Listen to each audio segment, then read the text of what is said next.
Hello guys, welcome to my Facebook page and YouTube channel. প্যারিসের এমন একটা জায়গা আছে যেখানে হাঁটতে হাঁটতে মনে হবে শহরটা যেন একটা জীবন্ত ছবির মতো। আজ আমি আপনাদের মাঝে নিয়ে এসেছি প্যারিসের সবচেয়ে উঁচু জায়গা মনমার্তে।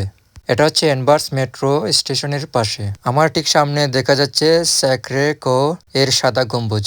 দূর থেকে যত সুন্দর লাগে, কাছ থেকে তার চেয়ে আরো বেশি আকর্ষণীয় দেখায়। এনভার্স মেট্রো স্টেশন থেকে বের হলেই ধীরে ধীরে উঁচু রাস্তা শুরু হয়, আর সেই পথ ধরে হাঁটতে হাঁটতে চারপাশের পরিবেশটাই বদলে যেতে থাকে, আর সবকিছু আপনার কাছে অদ্ভুত লাগবে এবং অকল্পনীয়। মনমার্ত্রে এক সময় শিল্পীদের এলাকা হিসেবে বিবেচিত ছিল এবং পরিচিত ছিল। বলা হয়ে থাকে অনেক নামকরা চিত্রশিল্পী এই পাহাড়ি এলাকায় বসবাস করতেন। এখনও এখানে ছোট ছোট আর্ট শপ ও রাস্তার শিল্পী আর ক্যাফেগুলো সেই পুরনো আবহাওয়া ধরে রেখেছে। সবচেয়ে ভালো লাগার ও মজার বিষয় হলো এখানে কোনো তাড়াহুড়া নেই। একবারে উপরে ওঠার আগে দেখতে পারবেন কেউ ছবি আঁকছে, কেউ কফি খাচ্ছে, আবার কেউ শুধু বসে প্যারিস শহরটাকে দেখছে উপরে উঠে।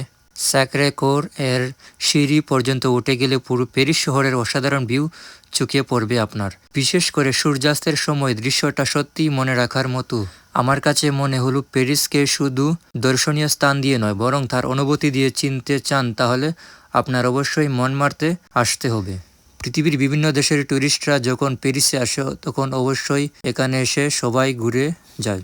এখানে প্রতিদিন হাজার হাজার দর্শনার্থী ঘুরতে আসে। প্যারিসের আইফেল টাওয়ার মতো এটাও একটি আইকনিক জায়গা, যেখান থেকে পুরো শহরটা দেখা যায় এবং উপভোগ করা যায়। সো গাইস, ভিডিওটি কেমন লাগলো অবশ্যই লাইক কমেন্টের মাধ্যমে জানাবেন। আর আজকের মতো ভিডিও এখানেই শেষ। যদি ভিডিওটি ভালো লাগলে অবশ্যই লাইক কমেন্ট আবার ফলো করতে ভুলবেন না। আবার দেখা হবে।